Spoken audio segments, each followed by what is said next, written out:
ఇది వచ్చేసి అయితే మార్నింగ్ మినీ బ్లాగ్. మార్నింగ్ అయితే టిఫిన్ చేసిన తర్వాత గిన్నెలన్నీ అయితే కడిగేసాం. గిన్నెలు కడిగేసి ఈరోజు లంచ్లోకి అయితే సొరకాయ కర్రీ చేసి మునక్కాయ సాంబార్ అయితే పెట్టేసుకున్నాను. సాంబార్ పెట్టేసిన తర్వాత రైస్ కూడా పెట్టేసి ఒక 4 రోజుల క్రితం అయితే జొన్నలు అయితే తెచ్చేసా. వాటిని అయితే కొంచెం కడగాలి, అస్సలు బాగాలేవు. ఇక్కడైతే వర్షాలు పడుతూనే ఉన్నాయి డైలీ. ఈరోజు కొంచెం వర్షం గ్యాప్ ఇచ్చిందని చెప్పేసి అయితే జొన్నలను అయితే కడగడం కోసం అయితే బయటికి తీసా. ఈ జొన్నలు అయితే మస్తు లక్క పురుగు ఉంది, అస్సలు బాగాలేవు. మా దగ్గర వచ్చేసి 50 రూపీస్ కేజీ పెట్టినా కూడా జొన్నలు అయితే డైరెక్ట్ మిల్లుకు తీసుకుపోయేంత క్లీన్గా అయితే ఉంటాయి.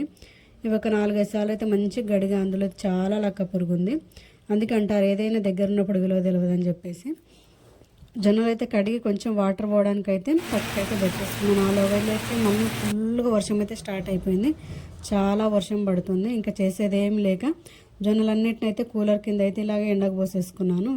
కనీసం అందులో ఉన్న తేమన్నా చెమ్మన్నా ఆరిపోద్దని చెప్పేసి అయితే కూలర్ పెట్టేసి 2 రకాల జొన్నలను అయితే ఆరబెట్టేసుకున్నాను.